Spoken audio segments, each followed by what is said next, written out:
بینەران و بیسەرانی ڕوودا و سڵاوتان لێبێ لە بەرنامەیەکی دیکەی پەنجەمۆر لەگەڵتانین. لە بەرنامەیەم جارەدا میوانداری کادرێک و ئەندامێکی کۆنی ڕێکخراوی یاخود کۆمەڵەی دادا قادامان کردووە کە بە کوردی ئەبێتە کۆمەڵەی شۆڕژێڕی دیموکراتی کللتوری.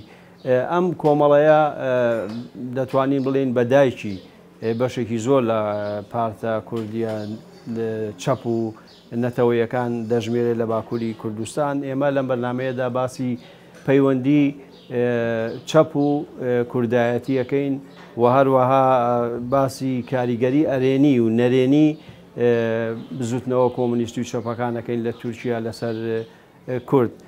بۆ ئەوەش میوانداری کاک عەبدولحەی ئۆکوموشمان کردووە. دیارم بەرنمەیە لێرە لە دیاربەکر یاخود لە ئامەد پێشکەشەکەین لە قاوەخانەی مەهاباد. کاک عەبدولحەی بەخێربی بۆ بەرنامەی پەنجەمۆر. gelek spas hûn bixêratin Diyarbekir. زۆر سپاس. ئەم لەوی دەست پێ بکەین. تۆ دەبێژی دیاربەکر ئەس دەبێژم ئامەد. چما دەبێژی دیاربەکر و ئامەد ینی ئامەد خراپی چییە؟ یا بێگومان خراپیەکی وی تونێ ez ne bi xirabî wê napejirînim. Bes li dîrokê da bixasî ku ez dizanim navê Diyarbekir Amîda derbas dibe, Amed derbas dibe. Bes Amed pir lê nahatiye rast bûn. Em lê rast nahatine. Amed wekî navekî sunî ji miratê. Navê Diyarbekir zêdetir orijîniya xwe dimêjiyê min darûdine. Ji ber wê ez Diyarbekir bikartînim. Lê kesek ku Amed bikartînin ew jî qîma xwe ne. İtirazek min ji wan re tune ye. Belê baş e ew bi xwetan xelkî farxînin. ئەو ناوەندێکی گرنگی مێژووی سەردەمی مەروانەکان بۆ ئەوانە بێگومان دەوڵەتی ناوەندەیەکی دیرۆکە کوردای گرینگە فارقین. بەڵێ کەواتە ئەگەر ئەو پرسیارە بکەم لە دیرۆکی مۆدێرن فارقین دەوریوی چی بووە بە تایبەتی لە عالی سیاسی و لە عالی فەرهەنگی کللتوری؟ Yani ku tu dîroka wê bipirsi ji xwe navendiyekî gelekî giring ciyexustendiye bes di dîrokan nêz da gava meriv li farxînê dinêre jî hêzên Kurdistanî yên Bakur hêzên şoreşgerî ji wî hawê re jî navendiyekî kiriye farxînê. Yani li farxînê gava meriv dinêre yên wek Mehdî Zana yê wek Muhterem Biçimlî yê wek Mela Abdulkerîm Ceyhan yê wek Seydayê Mela Abdulayê Timok jî ji farxînê derketine. Ji ber wî û kesayetînî gelek giringî siyasetmedarên navdarên Kurd yê wek di siyaseta Tirkiyeyê de jî yê wek Yusuf Ezîzoğlu ku wezîrtiya tenduristiyê kir li Tirkiye. Yê wisa jî ji farxînê derketine. Ji ber wî bawayê kulturî, bawayê siyasî, bawayê dîrokî farxîn bêguman ciyekî giring e di dîroka Kurdistanê. Li alî neteweyî û çepêtî çawaye yanî farxîn dewrî wî çi ye? Hem li alî neteweyî û hem li alî çepêtî û komûnîstî ke em zêde li ser wî bisekinî. Belê niha li Kurdistana Bakur di serî da wekî îlegalîteyê bi dizî kurdayetî dest pê dikir ji ber yasayên Tirkiye zêde rê nedida bi dizî dest pê dikir û bi awayekî neteweperwerî milliyetçî ku dibêjin. Ew jî bi rastî bi rêya PDK'yê têkiliyên PDK'yê dihatin meşandin. Bes gelek qels, gelek bi dizî û gelek jî bi xeter û bi bedel bûn. Lê piştî ku şoreşgerî bi navê şoreşgerî û çepgiriyê Kurda dest bi aktiviteyekên kir li Tirkiye Partiya Karkerên Tirkiye ava bû bawayê fermî Tirkiye İşçi Partisi. Kurdên şoreşgerî neteweperwer yên neteweperwer û çepgir. Ewana hemmiya duê partiyê da cîstendin û tê da xebitîn. Îja wê demê da gava ku Kurdên neteweperwer bi şoreşgerî û neteweperwerî dikirin. Yani bi çepgirî û neteweperwerî dimeşandin. Birastî kadroyên gelek girîng wê çaxê jî dîsa ji farxînê derketin. Yê wek Muhterem Biçimlî û Abdulkerîm Ceyhan, Mahmud Oxutucî û Şeyx Mahmud Yeşil evana jî dîsa ji farxînê derketin. Yani deverê jî bêguman hene lê farxîn jî dîsa navendekî girîng bû. Mamosta berî ew Partiya Karkerên Tirkiye bête avakirin. Berî wî hiç hereket û partiyên çep û komûnîstî hebûn li Tirkiye? ئەوی تۆ بزانیبی یا بەریاوی بە ئەوەیە ئیلەگال دهەیە دەورا مستەفا کەمال ئاتاتورک دا پارتیا کۆمونیستی تورکیە بە ئەوەیە ئیلەگال تێ ئاواکردن مستەفا سوبحی و نازم حیکمەت و ئەوانە تێدا دەخەبتن یانی دوێ دەمێداژی باوایی چەپکردن لێ چەپگرێت تورکیە بڕاستی تێکی لێوان دایم بە ئاتاتورک را هەبوونە و چەپگرێوان کومەر بچێکی جوان دکۆلە جوان کەمالیستی دەردکەوێ ji ber wê ji بوونی کووردا çepkirê Tirkiye piçekî xeterxwanê dikin. بەڵێ بەس کەسێکی وەکو نازم حکمەتە و ینی پشتیوانی لە دۆزی کووردا کردیەوانی بە ئاوایەکی ینی نازم حکمت دۆستانیا کوردانê kiriye نەکریە هیچ mixabin lê dostaniya Atatürk gelek kiriye heta me nameyek ji Atatürk ra dişîne özrê xwe ji Atatürk dixwaze ku wî efû bike. بەڵێ باشە مامۆستا ئاواکردنا پارتیە کارکەرێن تورکیە باندۆرێکی چاوا لەسەر کووردا چیەکرد کورد دەوری ئەساسیوی هەبوون لە پێشخستن و ئەستەخمین دەکەم لە ئاواکردنی پارتی کورد دەوری وا تونە Niha partiya karkerên Tirkiye gava fermiye ava bû bi navê çepgirî tevgeriyan û meşiyan bi navê sosyalîstî meşiyan.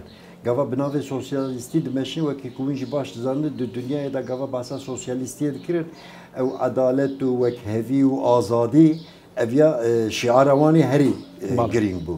Eviya ji bo Kurda gelekî girîng bû. Yani Kurda di ti qadekî de nikarbûn xwe îfade bikin bi Kurdayetî. Bi sosyalîstî gava ku Partiya Karkerên Türkiye İşçi Partisi ku jê ra digotin bi Tirkiye gava ew tevgeriyan û basa sosyalîstî kirin û basa azadî û wekeviyê kirin eviya ji Kurda ra ferzendek bû keysek bû û Kurda dûra da bêguman pir aktif cî sistemde. Yani gelek kadroyên siyasetên paşî ku di Kurdistanî tevgeriyan û birêxistin bûn gelek kadroyê wanê girîng duê derê da cî sistemde.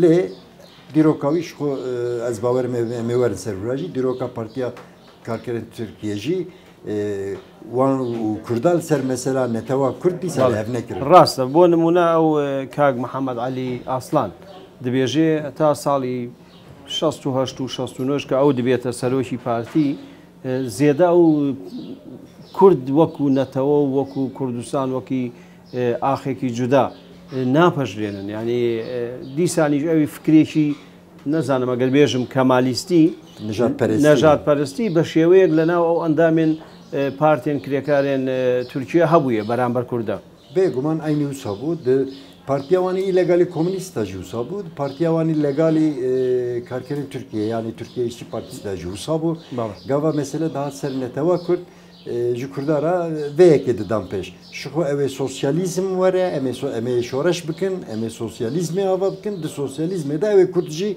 azad bibin wekî İslamîstê wan jî wisa dibêjin ew jî dibin ew ê şeriat were adaleta şeriatê û adaleta Hezretî Ömer ew ê Kurd ji mafê xwe dûra bistî ew jî bûya wî netewa Kurd kewata li meseleyê Kurda cudayî tune li bênî İslamî û çepêtî û komûnîstî yên Türka da mixabin aynı wsane ku piçekî tu wan li ser wan dixeritînî tilê nerî dibine ji binê wan nijadperestî derdikeve çepê wan jî û îslamîstê wan jî بەڵێ مامۆستا تشتێکی دیرۆکی هەیە لە فارقین بە تایبەتی لە سلیڤا وانە لەوێژ سلیڤاش دەبێژن وانە ساڵی 16 مەتینگێک چێ دەبێت لەوێ ئەو مەتینگ بە شێوەیەکی پارتی کرێکارانی تورکیا ینی ئامادەکاری ئەگەر ڕسمیش نەبێ دەستی وی تێدا هەیە چ بووە لەو مەتینگ چ ڕوویدا ینی جاری ئەوە لە دەبێژن کە بە زمانی کوردی و بە پەیوی کورد و کوردستان دەکەوێ kadroyên ku di partiyan karkerên Tirkiyeyê da yên Kurd duê partiyê da dixebitin ji xwe di nav hev da di nav xwe da jî bi awayekî bi Kurdî tev bigerin û bi partiyê jî bidin pejirandin û têkin bername û rêbaziya partiyê jî tekoşînekî wanî wisa di hundirê partiyê de jî hebû lê ev tekoşîn di hundirê partiyê de çiqa dihat meşandin jî li wextê di 67 da mitînga dest pê kir Kurda êdî di hundirê partiya Tirkiyeyê de muxalefeta xwe jî nîşan didan û tanîn ziman êdî wext hatiye ku em ji Kurdayetiya xwe ra zelal xwedî derkevin. Duan mîtînga da her çiqas hêna wê çaxê ji hev cuda nebûbû, yani Kurd ji Partiya Karkerên Tirkiye cuda nebûbûn jî yê ku wan mîtînga dimeşandin navê wan jî ji xudanî bûn doğu mîtînglerê. Wan mîtînga yek dimeşandin dîsa tevî ku nav Partiya Karkerên Tirkiye da bin jî Kurda dimeşandin û ji xwe li Kurdistana Bakur dimeşandin. Wan mîtînga hemî li Kurdistana Bakur hatin kirin. ڕاست. بەس چی ڕوویدا چی جودایی بوو لە ساڵی 1960 لە فارقین چیە بوو؟ دەبێژن جاری ئەوەلەکە بە زمانی کوردی و بە ینی پەیوی کورد و کوردستان و ئەوانە دەردەکەبن. ئەوە ینی مشکیلەیە خۆت پرۆبلێم چێ نەکرد بۆ کووردا لە ناو پارتی کرێکارانی تورکیا؟ بێگومان پرۆبلێم بۆی چاغی زەلالتر بوو. خۆ پرۆبلێم هەبوون پرۆبلێم زەلالتر بوو. یان دە میتینگا 1970 گاوا ku ji Kurdara azadî basa Kurdara azadî hat kirin, basa ala rengîn hat kirin. Kadroyên wek Mela Kerim Ceyhan neteweperwer bi axaftina neteweperwerî axivî bi Kurdî axivî eviya di çepkirên Türka da piçekîna zêdetir acizî kirin. û ji xwe piştî wî weka ku hûn dizanin hinek mîtingê jî hatin domandin û Kurdên ku di nava Partiya Karkerên Tirkiye da dixebitin hediye tekiliye xwe jê qut kirin û dedekoya ava kirin. Yani şoreşgerên demokratên Rojhilat. Komeleya şoreşgerên demokratên Rojhilatî. Yani ocağa wan ew komeleya re wê çaxê nedgotin komele jî ocaq. Yani dedeko devrimcî doğu kültür ocağı. Kurda wê çaxê îjaviya ava kirin. Ew mamosa ew سەرەتای جودابوونی کوردایە لە پارتی کرێکارانی تورکیا یاخود ئەو دەدەکۆ بەشێک بوو لە پارتی جودابوونا کوردایەتیە بوو جودابوونی کوردایەت تەمامی جودابوونا ku Kurd êdî di Partiya Karkerên Tirkiyeyê da nikarin bixebitin, xwe nikarin îfade bikin, têkoşîna xwe di wê derê da nikarin bimeşîn, êdî ew xwe bi xwe birêxistin dibin û êdî têkoşînê di qada legal da bi awayê ocağekî avakirin û bûye awî meşandin. û qasî kutêbîran şêst û neha da li Stenbolê hat avakirin û dûra ji xwe li Diyarbekir û Farqînê li Qozlux û Batmanê û li Kurdistana Bakur hatin avakirin hemî van ocağa. Hetanî dozdê adara 1972 ku darbekî leşkerî çêbû li Tirkiye heftayek ya hefteyî da heftê yek heta wê darbeyê jî xebatê xûn tekoşîna xwe bi amûr vê ocağê vê komeleyê ji xwe kirin amûr û bûye havî tekoşîna xwe dimeşandin ya netewî jî. Baş mamosa kesayetî giring hebûn wekî Apê Musa Anter wekû Yaşar Kemal wekû komelên xelkî dîyê navdarên Kurd. دیارە Yaşar Kemalî şer Kurd yani ew rasta bi Tirkî demîsêne beڵam ew xwe Kurd Kurdî jî dizanibû. Bەڵێ ئەوانش ئەندام بوون لە پارتی کرێکارانی تورکیا. دەوری وا چی بوو ینی ئەو کە دەدەکۆ چێ بوو ئەویش جودا بوون یا خۆ ئەو دۆم کردن. Yaşar Kemal nayvîra min bi rastî yani ez agahekî agahdariyeekî şaş nedim lê Musa Anter cuda bû belê. Cuda bû. Musa Anter bû, İbrahim Güçlü bû, Necmettin Büyükaya bû, Mehdi Zana bû, Muhterem Biçimli bû, yani Bahri Evliyaoğlu bû, Yumni Budak bû. Kesên yani navê xwe bîra min. Doktor Şivan li nav partiya hebû egoî to ez bawerim ez xebatên Doktor Şivanî di nav Partiya Karkerên Tirkiyeyê nizanim. Bi qasî ku ezan têda nexebit. Têda nexebitiye. Mamosa salî 65 ئەو پارتی دیموکراتی کوردستانی تورکیا چێ دەبێت ئەو لەگەڵ ینی پەیوەندی وە دیارە و کادرۆیان ئەساسیین و یاوی سەرکردایەتی زێدە مۆلا و مەلابوون وانە لەگەڵ ئەو پارتی کرێکارانی تورکیا علاقەی وا هەبووی ئەوەی تۆ بزانبی نییە هەیە علاقەوان قەت نەبوو ji ber ku Partiya Demokratên Kurdistan bi temamî neteweperwer bûn û çepgir jînîn bûn. Yani neb awayê netewî neb awayê îdeolojîk neb awayê fikr û raman bi Partiya Karkerên Tirkiye re tu karekî wanî hevbeş tune bû. Ji ber vê yekê jî tu tekilî wanî ku me bêje bi hevra siyasetekî an tekoşînekî demokratîk an çalekiyekî تشێکی وشتونێ هەنێک ژوان ئەندامێن مەسەلەن پارتی کرێکارانی تورکیا ئەو کورد دەبێژن ئەم کورچێتی یەکەین و چما ئەو لەگەڵ کە دەپەی باکوور تێکەڵی داننن ینی هۆکار چییە سەدەم چییە مەسەلە چەپێتی و کۆمونیستیە یا مەسەلە چییە؟ یاری بێگومان چەپێتی و کۆمونیستیژی باندۆرێک زێدە لەسەر وان ئینسانە دەکرێن ji ber ku çepêtî û sosyalîstê bi rastê ew gotinên wan û ew sloganên wanê wekevî û azadî û aramî û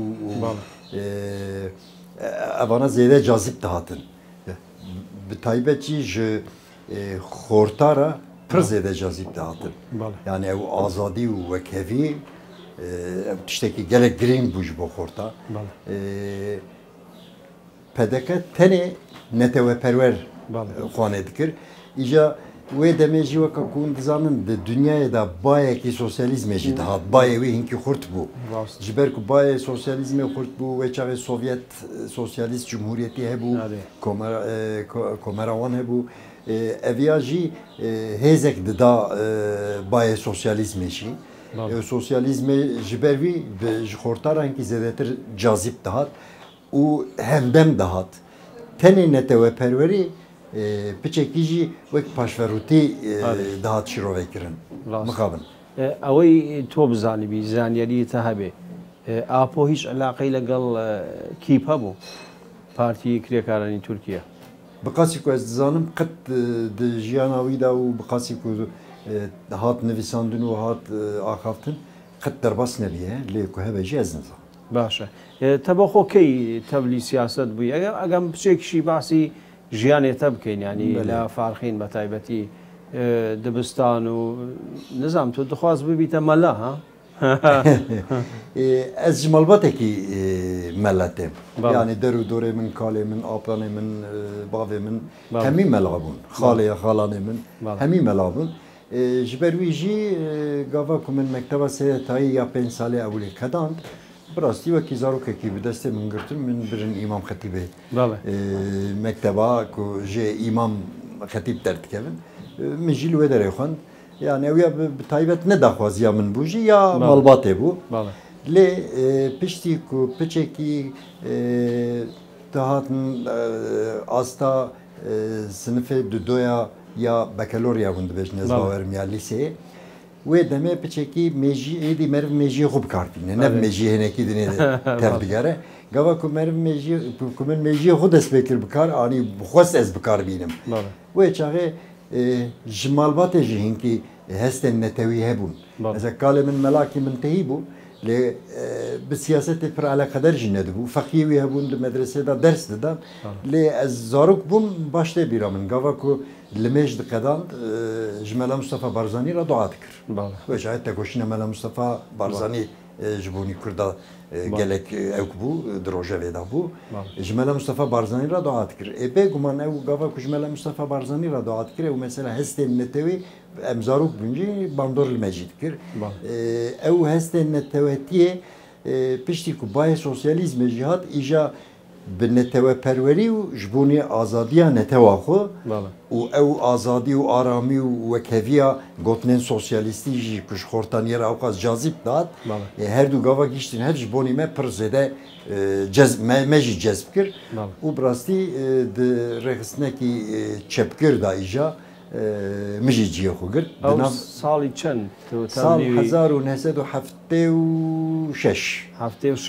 76 ne birêxistinî ez têda bûm tenê wekî ku ez çûm bawan min ji wan sempatî dikir ji xwe ez ê zarok dihatim hesabê jî lê min ji wan hes dikir ji ber hestên netewî û daxwazên wekeviyê مامۆستا ساڵی هەفتێ پشتی هەفتێ و دەربەی ئاسکەری و ینی پشتیوی ینی پارتێن کووردا وردە وردە ینی چیە دەبن مەسەلەن پەسەکە چێ دەبێت ساڵی 1970 هون ئاگا ژوی هەبوو یاخود دەنگڤدان هەبوو پەسەکە و ئەو ڕێخستنێن دی کۆمەڵێن کوردی کە هەبووی دەربەیە لەشکری یا هەفتەی ku دەدەکۆژی فعالیەتێوان هاتن سێکناندن و ڕێڤێبرێوان تەمام هاتن زیندانکردن û di heftê û çara da Partiya Komara Tirkiye û CHP Ecevît ku hat دەسەڵاتدار بوو دەسەڵاتدار ئافێکی گەلەمپەری ئافێکی گشتی دەرخستن و گەلێک چەپگرژی و گەلێک شۆڕژگەرێک کوردژی زندانە دەرکەتن یەکۆژێ وڵات ڕەویا بوون بەگەریان قسمێکشێ وێ دەمێ پچێکی تەفگەر هەنێک زێدە بوو ئیژە باە سۆسیالیزمش بەر کرد لە هەمیە باندۆرێک زێدە کرد بوو ون دەزانن سۆسیالیزمێ داژی تێکۆشینە ناوخۆی ئیدۆلۆژیکشی گەلێکی زێدە شاخ دەدە ئیژە ئەvê وێ چاغێ دەست شاخداینێ کرد مەسەلا کەمال بورکای پەسەکەی وەختێ ڕێیا ئازادی بوو وان پەسەکەی ئاواکردبوون پەسەکەی ئەوان ئەو فکر و ڕامانێکی دیسا بە سۆسیالیستی و مارکسیستی دمەشیان ئەوەی لەگەڵژی داهشکدەی ئاواکردبوون یعنی شۆڕش دەورمجی هەڵ کولتور دەرنەی کۆمەلەیە شۆڕشگەرن خەڵقێ یعنی کۆمەلەیەوانژی یێون ساهبوون و ئەوژی دی کوردستانێدا تێکۆشینێکی بڕومەت و بەهێز بووژێ یعنی di Kurdistana Bakur ya herî bihêz dedekade bû peyvîda jî ya dehşkade dehekade bû şoreşgerên Kurd îja evana dila xuda dest bi têkoşîna îdeolojik kirin piştî wî yên ku ji dedekoyê hatibûn mesela yê ku dedekadê di heftê û heftada dedekadê ava kirin 1970 28 îlona 1970 jî dedekade hatin ava kirin ku dedekade jî ava bûn wê çaxê dedekade û peseke yanî dehakade wê çayê bawayê legal ew bawayê îdeolojîk û bawayê mesela çareserkirina netewî da jî hinekî cudatiye wan hebûn wê demê pesekeyê basa otonomiyê dikir lê hêzên siyasî kadroyên dedekadeyî bi temamî bahsa serxwebûnê dikirin yani hedefek serxwebûnê didan berxwe li ser vêya û îja bi awayê teoriyê marksîzmê jî hebû du rexne dikirin û tekoşîn li hember hev didan lê her du jî netewê bûn her du jî Kurd bûn her du jî Kurdistanî bûn مامۆستا هەڵوێستی ئەو ڕێخستن و کۆمەڵێن مارکسی و چەپێن ئی کووردا لەسەر شۆڕشی باشوور چاوا بوو ئەوی لە 61 چێ دەبێت تا 75 مخابن ئەم ژی ینی دەدەکادەی ژی و داهشکادەی ژی ینی ڕێازادی و بەقاسی کتێبیرا من کاوایی ji ber ku em marksîst bûn yani hemî rexstinê Kurdistanê ji xêrî pedekê bi marksîstî tevdigeriyan lê hinek şîroveyên cuda hebûn lê li ser şoreşa başûr û bi taybet li ser pedeka başûr mixabin bi çavekî marksîstî me lê din hêrt û me paşverû dinirxand yani nirxê me li ser pedeka başûr ku ew partiyekî paşverû ye hatta dema Mela Mustafayê Nemir ku bi nexweşîna xwe li Amerîkayê mir ew bi xwe jî bûbû amûrekî rexnedariyê ku çima li Amerîka mir Amerîka welatek emperyalîst e û Mela Mustafa çima li Amerîkayê mir ew bi xwe jî bûbû amûrekî rexneyê ji ber vê yekê marksîstên Kurdistana Bakur bi gel emperiyê ji temama re ez bêjim belkî rast neyê hinek باشی زێدەی وە lê beşên zêde paşverû da hat nirxandin mixabin ev jî ji bo nîme ji bo Kurdê Bakur Kurda anî divê astê de dirxist mixabin زۆر باش ئەمە پشوویەک دەدەین و پشتی ئەمە ئاخافتنی خۆ دەوام دەکەین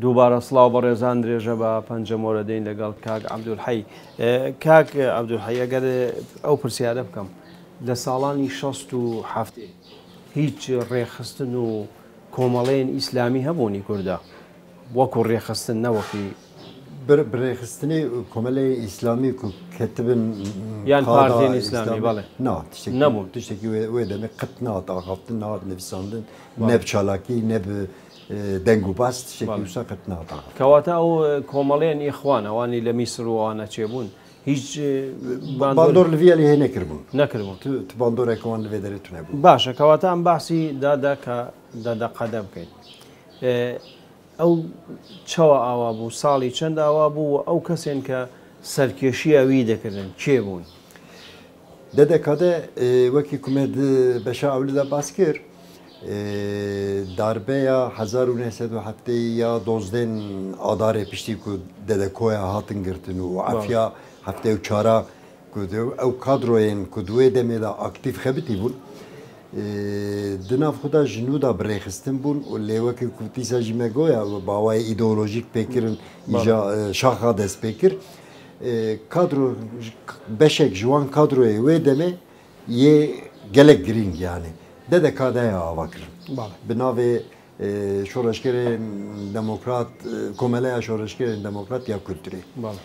Brasti ve demeji baveri ev bu işber ku yasaya zagona rened da u müsaade ned da nave Kürt ned da karanin le demeji da ev de ke ev kültürü ev bavay Kürdi dahat şirovekirin روزنامه‌وانێکی نافداری تورکیه هەبوو کەمال ئەلجاک نها مریە اختیار بوو وێ دەمێ اختیار بوو ڕۆژنامەیەکی پاشڤەرو دادنفساند یا کووردا کۆشە قونجێکی دادنفسان نویسێکی خوددا باسە دەدەکاتەیە وێ دەمێت کرد دگۆ دەکاتە دەبێژن وەک مەگۆ کۆمەلەیە شۆڕشگەرین دەموکرات چاندێ گۆ دەکاتە نەبووێ مانەیە İja deşifret ki, dugo dibêjin dimrim dikujim Kurdistanê distînim. Yani uloji deşifret kir ku dedekade brastî rêxistinekî Kurdî û Kurdistanê bû. Kadroyên we çaxê piştî ku dedekade Stenbolê ava kirin. Di 28 Îlonê 1977. Kongrê wa yekem li Stenbol bû. Li Stenbol ava kirin. Ava kirin, ava kirin. û piştî wê ew nav û ew fikr û ramanên legaliteyê di nav xebatkaran da di nav xortên gundiya da û di nav xortan da bigiranî piştî ku ew qas eleqe dît û çiqa çû nêrtin xurt bû û hema di demekî Kurt da li Diyarbekir, li navçeyên Diyarbekir, li Konyayê, li Sêrtê, li bajar û bajaroka hema dedekade vedibûn. Zêde dedekade vedibûn. Hetanî bi bajarekî Konyayê, bajarokekî Konyayê Cihanbeyliye ku ew derî Kurdin bi rastî. Li wê derê jî ama zûzuka dedekade hat ava kirin. Ew qas cezb kir.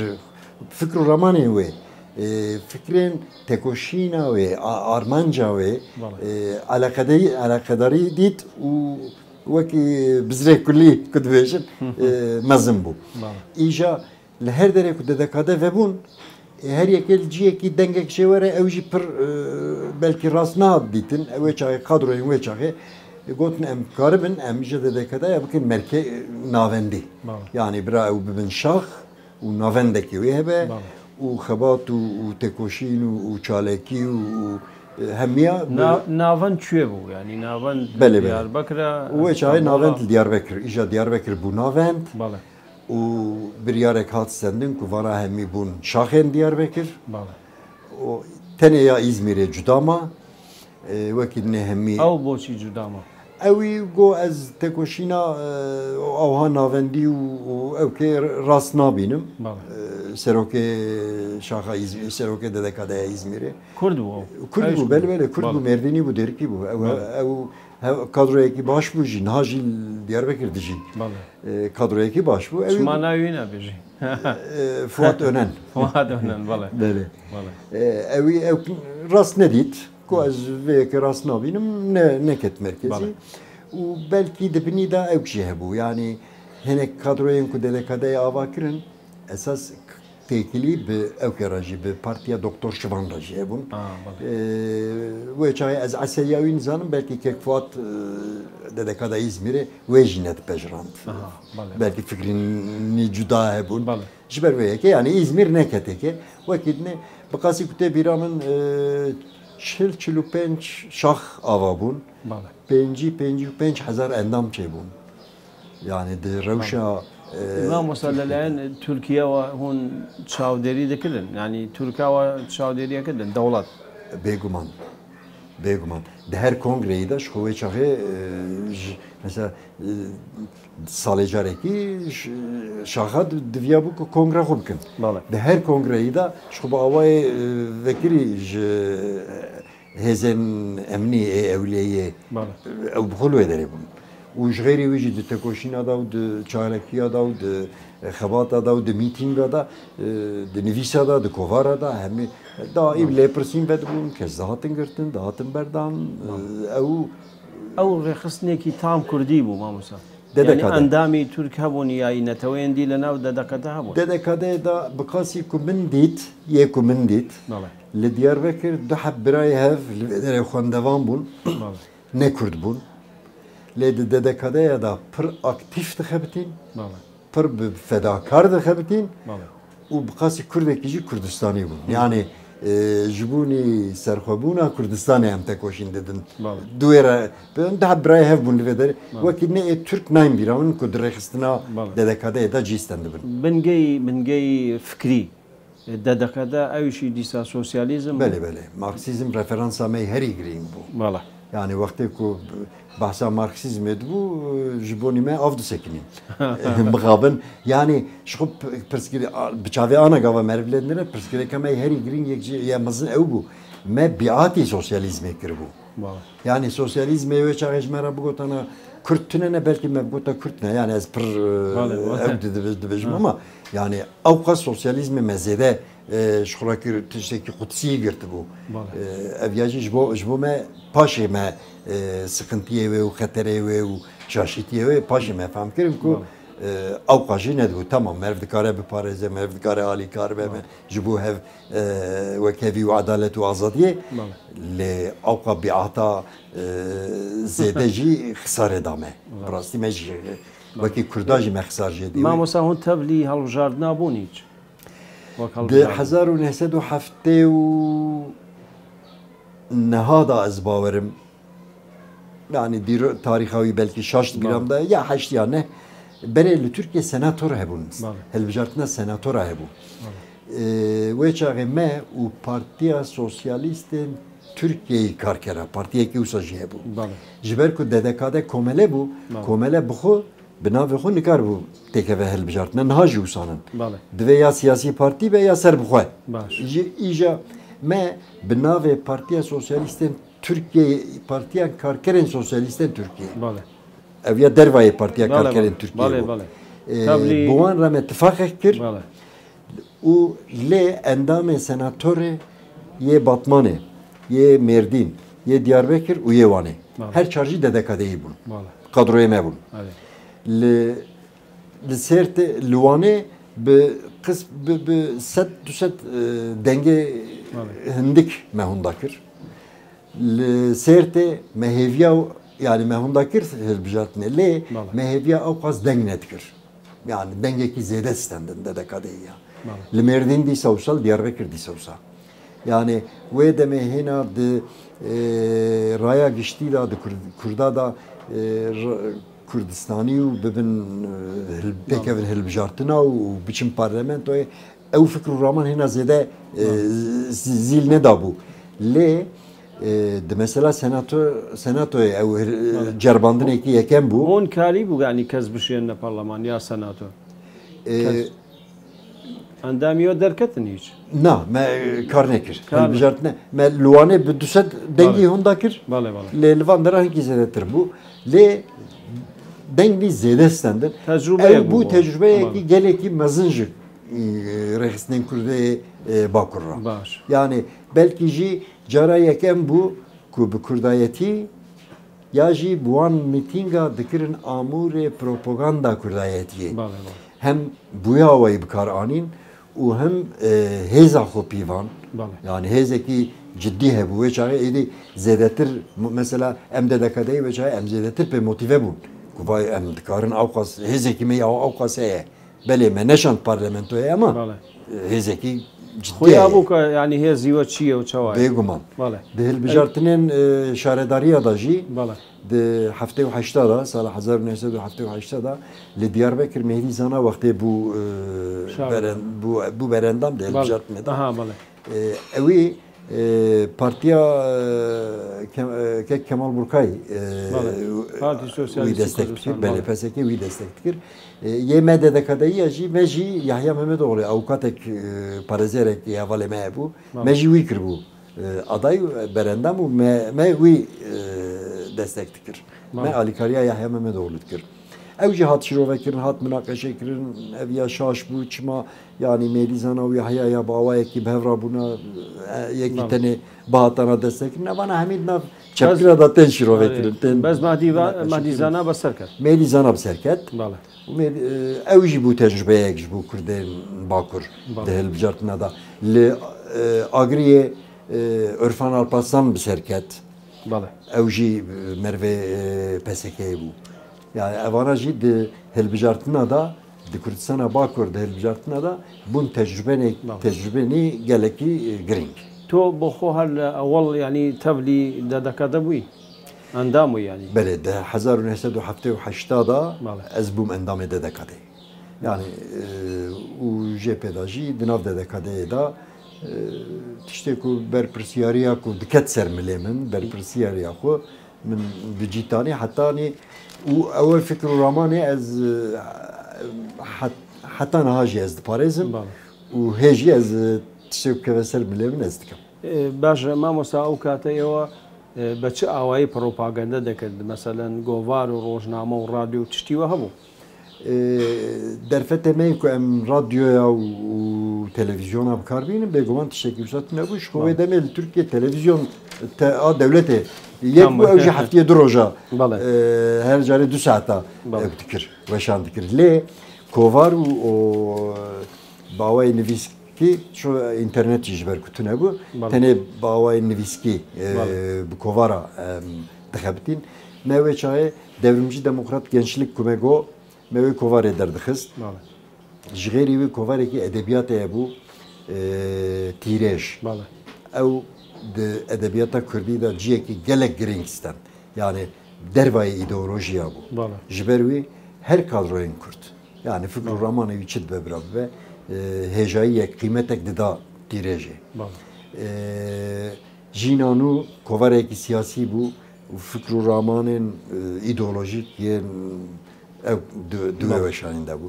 Li Ewropa jî vê paşê armanj derket. Yani evana hemî di dîroka Kurdistanê da Kurdistana Bakur bi taybet cînî gelekî giring istendin. Mamosta kesî teorisyen hebûyî Kurda bo yanî kar bika plan û bername û programî wa yanî çê bika diyarî bika li alî teorî.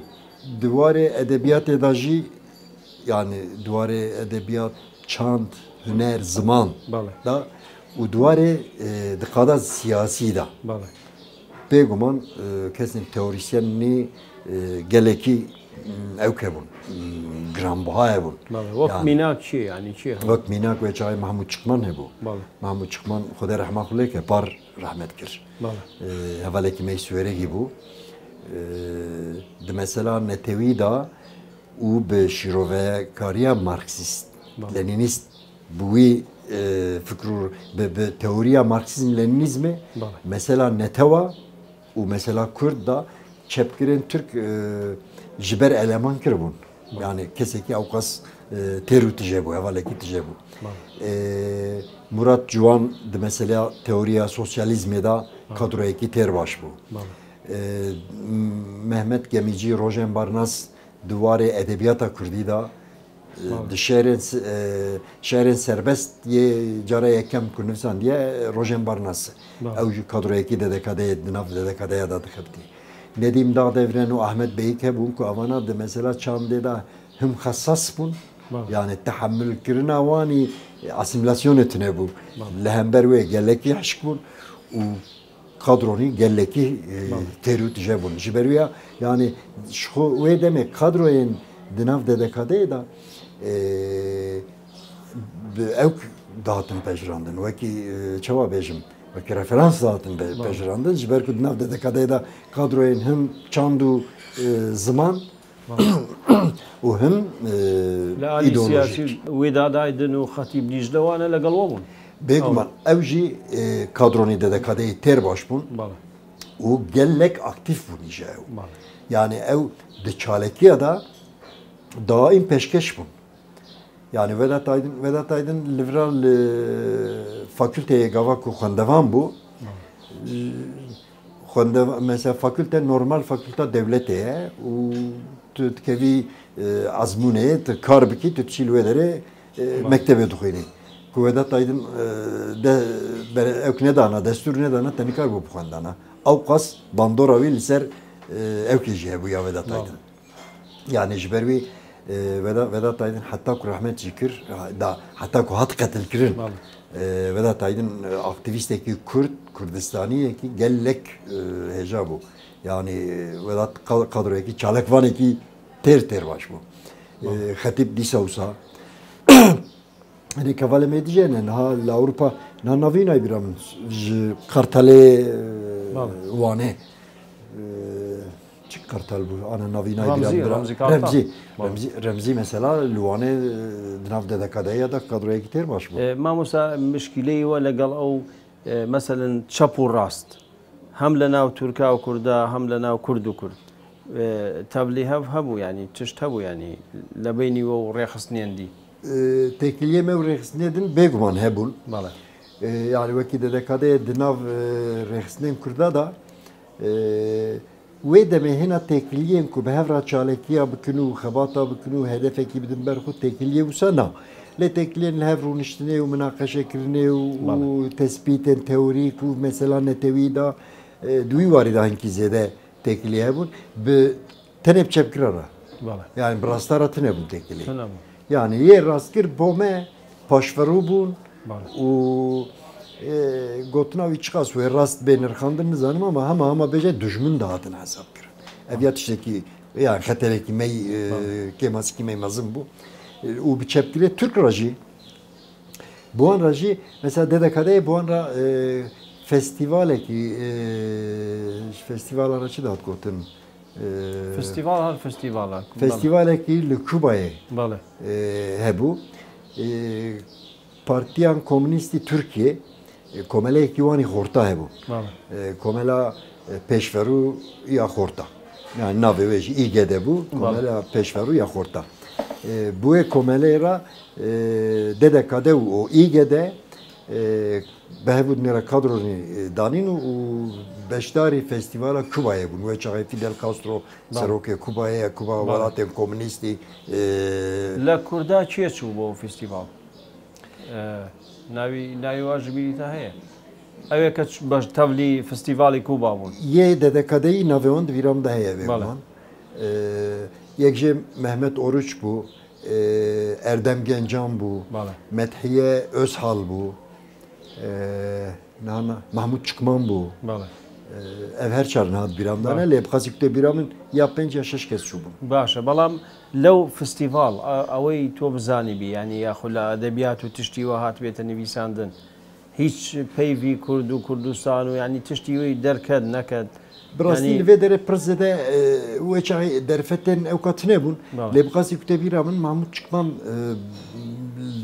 bahsa dîroka Kurd û Kurdistaniyê kiriye ew jî dîsa li hesabê Partiya Komünîstê Türk nehatiye piçekî nakokî çêbûne lê dîsa jî xweparast ne li wê derê مامۆستا لە بینی 75 ساڵی 75 تا هەشتێ هیچ ڕێخستن هەبوونە کە لە مێژیەوە یاخود لە پراکتیک خەباتی چەکداری کردبێ ئی کووردا di hemmiya da mejî ji xwe ev bû amadekariyên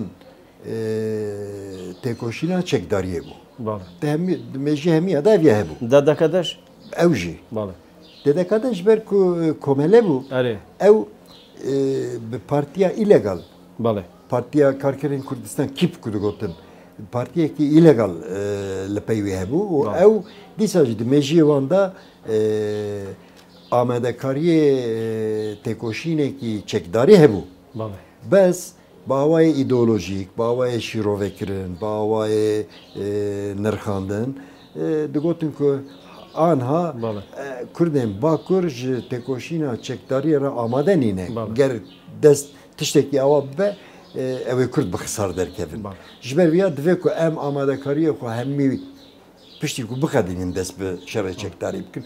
Ev ya hema hemî rêxistinên çepkirên Kurdistana Bakur de hebû.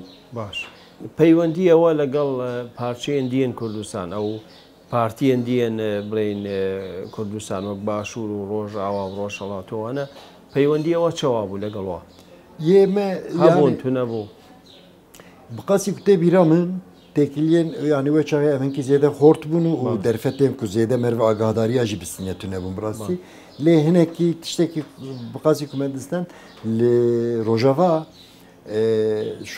rexistinê Rojava wekî cemaet de hatin binavkirin yê ku bi fikr û raman wê demê bi fikr û ramanê xwe nêzî me difikirin cemaeta Selah Bedreddin bû. سەلا بەدەدی Ji ber wî wê çaxê bi cemaeta Selah Bedreddin rengî têkilî hebûn ama di çi astê da bûn çawa meşiyan teferruatê wî bi rastî ez jin ئەی لەگەڵ یەنەکە ینی لەگەڵ یەنەکە پەیوەندیەوە هەبوو چونکە ئەو ینی یەکێتیان نیشتیمانیە کوردستان ئەو Yekîtiya Niştimanê Kurdistan ra jî têkilî hebûn û têkilînî girantir wan ra hebûn. Yani نەژمەدین بیوکایە بە تایبەتی پڕ باسی وی دەکەن ئەویش ئەندام بوو لە Necmetîn Büyükaya di navenda kîpê da bû, di navenda partiyê da bû. Bes Necmetîn Büyükaya têkiliyê wî zêdetir yê şexsî jî bi Mam Celal ra bi yekîtiyê ra hebûn.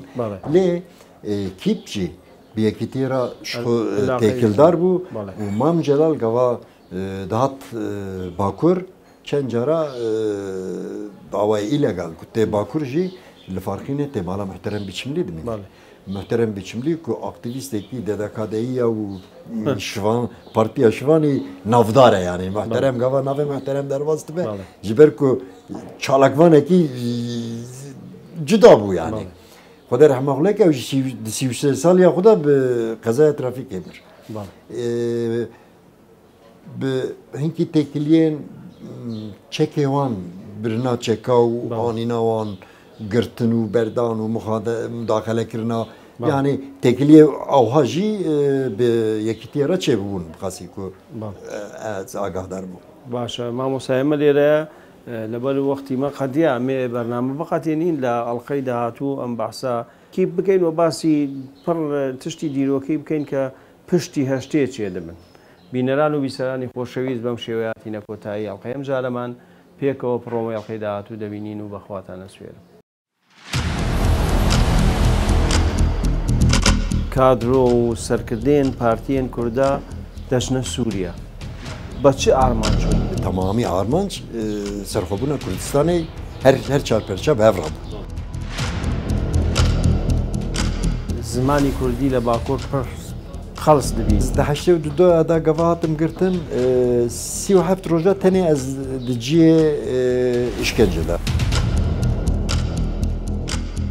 Alîgirên yani kadroyên PKK bi tamamî li hember derket. Pêkoşîna legalîteyê gotin teslîmiyet e. باشە ئەوە تەڤلی شەڕی ئیسرائیل بوون. Jimra gotin tikî kom gotiye ez Kurdum ez Kurdistana Bakur ji ber cunta faşîst reviyam hat mevrê alîkariya gelê bindest a Filîstîniya dikim.